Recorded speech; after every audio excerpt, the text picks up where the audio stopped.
Video में हम लोग बात करने वाले ईएमएस लिमिटेड आईपीओ के बारे में।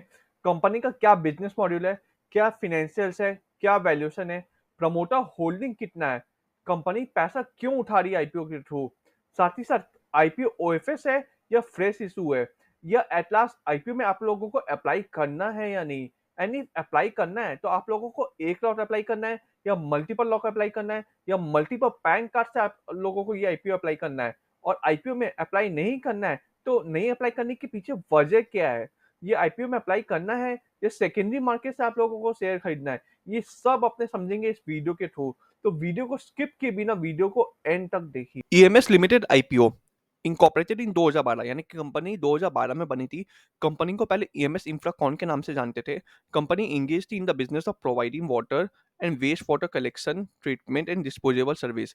यानी कि कंपनी पानी प्रोवाइड करने का काम करती है, साथ ही साथ वेस्ट वाटर जो खराब पानी होता है उसको कलेक्ट करके ट्रीट करके डिस्पोज करने का काम करती है कंपनी।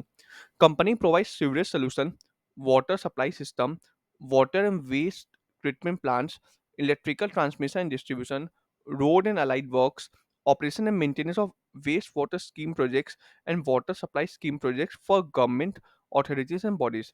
यानी कि कंपनी का मेन काम क्या है?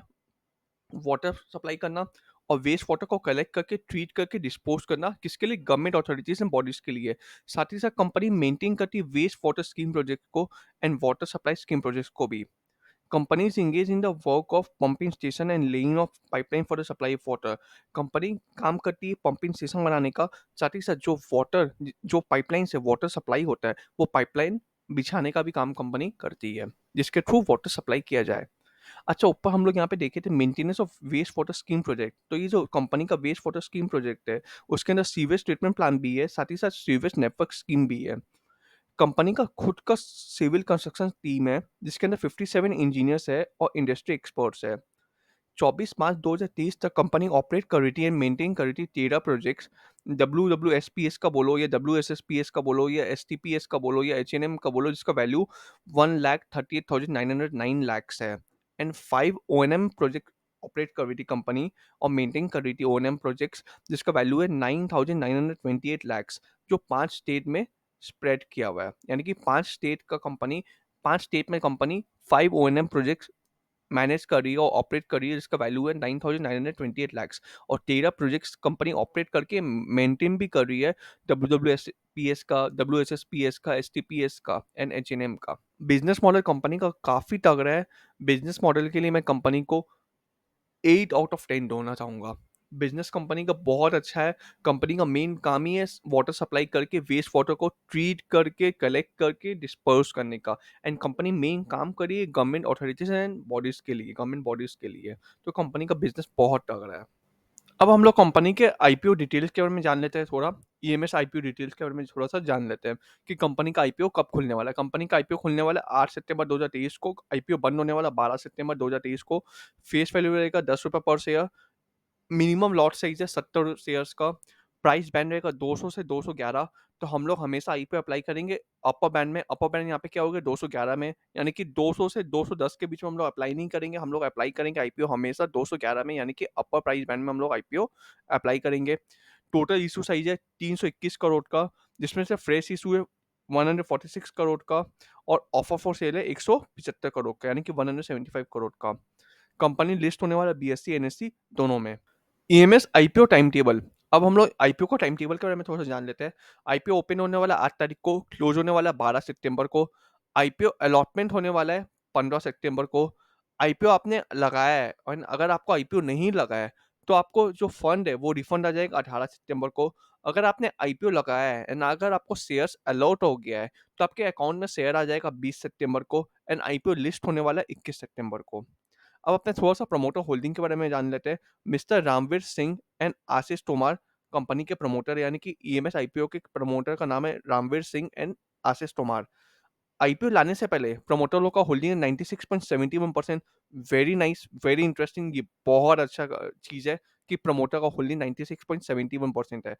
आईपीओ ले आने के बाद प्रमोटर का कितना होल्डिंग बचेगा प्रमोटर के पास वो अभी तक डिस्क्लोज नहीं हुआ है, लेकिन मुझे लगता है समवेयर अराउंड 65 टू 75% के बीच में ही प्रमोटर का होल्डिंग रहना चाहिए पोस्ट इशू। मुझे ऐसा लगता है। सिनेरियो अभी का फंडामेंटल कंपनी का देख के, कंपनी का काम देख के, प्रमोटर का होल्डिंग अभी देख के मुझे ये लगता है कि पोस्ट इश्यू कंपनी के जो प्रमोटर है उनके पास 65 से 75% होल्डिंग रहना चाहिए। ईएमएस आईपीओ लॉट साइज, अब हम लोग ईएमएस आईपीओ का लॉट साइज के बारे में बात कर लेते हैं। मिनिमम 70 क्वांटिटी अप्लाई करना पड़ेगा, यानी कि एक लॉट में 70 क्वांटिटी है जिसमें लगेगा 14,770 रुपया। रिटेल लोग मिनिमम एक लॉट अप्लाई करेंगे, यानी कि 70 शेयर का एक लॉट होगा जिसमें लगेगा 14,770 रुपया, जैसा कि अभी हम लोगों ने ऊपर डिस्कस किया था। रिटेल लोग मैक्सिमम 13 लॉट अप्लाई कर सकते हैं, यानी कि 910 शेयर, जिसका अमाउंट लगेगा 1,92,000 रुपीज अप्रॉक्स।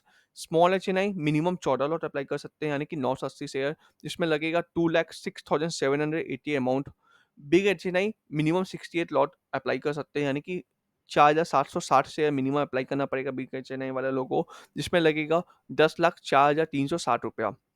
अब हम लोग रिजर्वेशन कोटा के बारे में बात कर लेते हैं। क्यूआईबीस के लिए 50% रिजर्व है, एचएनआई वाले लोग के लिए 15% रिजर्व है कोटा, एंड रिटेल लोगों के लिए 35% रिजर्व है, यानी कि इस आईपीओ में भी 35% रिटेल लोग के लिए रिजर्व है, यानी कि रिटेल लोग को अलॉटमेंट मिलने का चांसेस बहुत ज़्यादा है। लेकिन प्रोवाइडेड सब्सक्रिप्शन कितना ज़्यादा होता है उसके ऊपर डिपेंड करता है, लेकिन चांसेस बहुत ज़्यादा है रिटेल लोग को ये आईपीओ अलॉट होने का। कंपनी का अब हम लोग थोड़ा सा फाइनेंशियल देख लेते हैं, ईएमएस आईपीओ का। कंपनी का थोड़ा सा फाइनेंशियल कि कंपनी कैसा परफॉर्म करे year two year wise.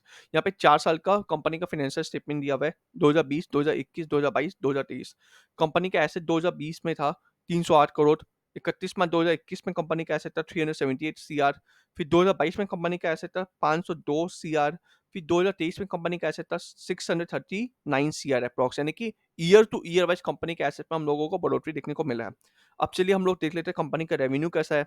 Revenue था 2020 में 332 करोड़, 2021 में 336 करोड़, 2022 में कंपनी का रेवेन्यू हो गया 363 सीआर, 2023 में कंपनी का रेवेन्यू हो गया 543 सीआर, यानी कि एसेट कंपनी का लगातार बढ़ रहा है। एसेट के साथ साथ कंपनी का रेवेन्यू भी लगातार बढ़ते जा रहा है ईयर टू ईयर वाइज, और ये काफी अच्छा कंपनी का फिनेंशियल को दर्शा रहा है। अब हम लोग कंपनी का पैट देख लेते हैं। पैट मतलब क्या होता है? कंपनी ने जो इनकम जनरेट किया है, इनकम पे ऊपर जो कंपनी ने टैक्स दिया है और टैक्स देने के बाद जो कंपनी का प्रॉफिट बचा है उसको बोलते हैं हम लोग पैट, यानी कि प्रॉफिट आफ्टर टैक्स। तो 2020 में कंपनी का पैट था 72.43 सीआर, यानी कि 72.43 सीआर। 2021 में कंपनी का पैट था 72 सीआर। यहाँ पे पैट हल्का सा मामूली सा घटा है, लेकिन ये कोई खास बात ज्यादा नहीं मायने रखता है। 2022 में कंपनी का पैट था 79 सीआर अप्रॉक्स, और 2023 में कंपनी का पैट था 108 सीआर, यानी कि ऐसे बढ़ते हुए दिखा है, रेवेन्यू बढ़ते हुए दिखा है, रेवेन्यू के साथ साथ कंपनी का प्रॉफिट भी हम लोगों को बढ़ते हुए दिखा है। अब कंपनी का नेटवर्क है 2020 में 230 सीआर, 2021 में 302 सीआर, 2022 में 380 सीआर एंड 2023 में 488 सीआर। यहाँ पे दोस्तों एक बात गौर करने वाली बात है, कंपनी का एसेट लगातार हम लोगों को बढ़ते हुए दिख रहा है। एसेट के साथ रेवेन्यू भी बढ़ते हुए दिखा, साथ साथ प्रॉफिट आफ्टर टैक्स भी बढ़ते हुए दिखा, और साथ साथ कंपनी का नेटवर्क भी बढ़ रहा है पैट के साथ साथ। ये कंपनी का फाइनेंशियल क्या दर्शा रहा है कि कंपनी काफी फंडामेंटली और फाइनेंशियली स्ट्रांग है, मजबूत है। अब हम लोग कंपनी का रिजर्व देख लेते हैं। 218 सी आर 2020 में, 2021 में 290 सी आर, फिर 368 सी आर, फिर 443 सी आर, यानी कि रिजर्व भी कंपनी का लगातार बढ़ रहा है। टोटल बोरोइंग क्या हो गया कंपनी का? 14.80 सी आर। फिर 2021 में उन्होंने काफी बोरोइंग अपना घटाया, 3.16 सीआर के आसपास लाया। फिर 2022 में हल्का सा उन लोगों का बोरोइंग बढ़ा, 3.71 सीआर। फिर 2023 में उन लोगों का कंपनी काफी ज्यादा कंपनी का बोरोइंग बढ़ गया, यानी कि 45 सीआर के आसपास बढ़ गया है। तो कंपनी का देखिए फंडामेंटली कंपनी मुझे बहुत स्ट्रांग लग रहा है। Secondly company government bodies and government authorities के लिए काम कर रही है, तो बहुत स्ट्रांग लग रहा है मुझे। कंपनी का फाइनेंशियल्स भी मुझे काफी स्ट्रांग लग रहा है, कि मुझे एक चीज यहाँ पे नेगेटिव लग रहा है, कंपनी का बोरोइंग्स। कंपनी का 2020 में बोरिंग था 15 सीआर के आसपास, उसके बाद कंपनी ने काफी हद तक बोरिंग घटाया अपना 2021 में 3 सीआर हो गया, यानी कि 15 सीआर से सीधा 3 सीआर, यानी कि 1/5। उसके फिर 2022 में भी कंपनी का बोरिंग 3 सीआर 3.71 सीआर के आसपास था। ठीक है, कोई खास बात नहीं है, लेकिन 2023 में सीधा 3 करोड़ से 45 करोड़, यानी कि 2020 का बोरिंग से भी हाई। तो ये बोरिंग मुझे थोड़ा सा निराश कर रहा है, बाकी ऐसे कंपनी का फाइनेंशियल बहुत अच्छा है। अब हम लोग यहाँ पे कंपनी का की परफॉर्मेंस इंडिकेटर देख लेते हैं। कंपनी का मार्केट कैप है 1171 सीआर का, और पी है 10.78 का। कंपनी का रिटर्न ऑन इक्विटी है 22.27%, काफी अच्छा है। रिटर्न ऑन कैपिटल एम्प्लॉयड है 28.26%, ये भी बहुत अच्छा है। डेट टू इक्विटी रेशियो 0.09, बहुत सही है। ईपीएस हो गया कंपनी का 23.15, ईपीएस बहुत तगड़ा है कंपनी का। 23.15 ईपीएस कंपनी का बहुत तगड़ा है। साथ ही साथ रिटर्न ऑन नेटवर्क भी कंपनी का बहुत तगड़ा है, 22.31%। हम लोग कंपनी का ऑब्जेक्टिव देख लेते हैं कि कंपनी आईपीओ क्यों ला रही है, एंड जो आईपीओ कंपनी ला रही है उससे पैसा कंपनी कहाँ इस्तेमाल करने वाली है कंपनी, वो हम लोग देख लेते हैं। Object of the issue, the company intend to utilize the net proceed from the issue towards the funding of the following object, यानी कि आईपीओ से जो पैसा आ रहा है कंपनी उसको यूटिलाइज करने वाली है। Funding the working capital requirement of the company, यानी कि कंपनी बिजनेस बढ़ा रही है, तो कंपनी बिजनेस बढ़ाने के लिए जो कंपनी को वर्किंग कैपिटल का जो जरूरत होगा, उसमें कंपनी ये आईपीओ का पैसा जो आईपीओ से उठाने वाली कंपनी वहाँ पे खर्च करने वाली है, यानी कि कंपनी का वर्किंग कैपिटल रिक्वायरमेंट में कंपनी खर्च करने वाली है अपने आईपीओ से पैसा उठा के, साथ ही साथ जनरल कॉर्पोरेट पर्पस के लिए। तो ये बहुत अच्छा बात है। तो कंपनी बहुत तगड़ा है। कंपनी का मेन काम ही वाटर सप्लाई करने का, साथ में जो वेस्ट वाटर है उसको कलेक्ट करके ट्रीट करके डिस्पोज करने का। Secondly, company government authority government bodies के लिए काम करती है। कंपनी बहुत तगड़ा है। प्रमोटर होल्डिंग भी बिफोर इशू बहुत अच्छा है, 95% अबव है। साथ ही साथ पोस्ट इशू मुझे लगता है पर्सनली 65 से 75% के आसपास कंपनी का जो प्रमोटर है उनके पास होल्डिंग रहना चाहिए। तो मेरे हिसाब से कंपनी बहुत अच्छा है। मैं कंपनी का बिजनेस मॉडल को 8 आउट ऑफ 10 दे रहा हूँ। साथ ही साथ फिनेंशियल्स भी मुझे कंपनी का काफी पसंद आया, मैं इस फिनेंशियल्स को 7 आउट ऑफ 10 दे रहा हूँ। एक ही चीज मुझे फाइनेंशियल्स में पसंद नहीं आया कंपनी का, वो है बोराइन, कि बोराइन कंपनी का बहुत ज्यादा बढ़ गया है। लेकिन बोरोइंग को भी आप अगर पॉजिटिव वे में देखोगे तो कंपनी का बिजनेस कंटिन्यूस बढ़ते जा रहा है। कंपनी कंटिन्यूस बिजनेस अपना बढ़ाते जा रही है। इसी वजह से हो सकता है बोरोइंग बढ़ जाए। तो आने वाले समय में, आने वाले फ्यूचर में कंपनी के प्रमोटर को मुझे लगता है पर्सनली कि उनको पर्सनली थोड़ा सा बोरोइंग कम करना चाहिए। पर्सनली एचएनआई कैटेगरी से अप्लाई करूंगा इस आईपीओ को, एंड मेरे हर एक फैमिली मेंबर के अकाउंट से भी मैं ये आईपीओ पर्सनली अप्लाई करने वाला हूँ। सो मेरा सजेशन यही रहेगा कि आप लोग को हर एक अपने फैमिली मेंबर के अकाउंट से ये आईपीओ अप्लाई करना चाहिए बिल्कुल। Kindly share the video with your friend. Video अच्छा लगा तो kindly like and subscribe our channel.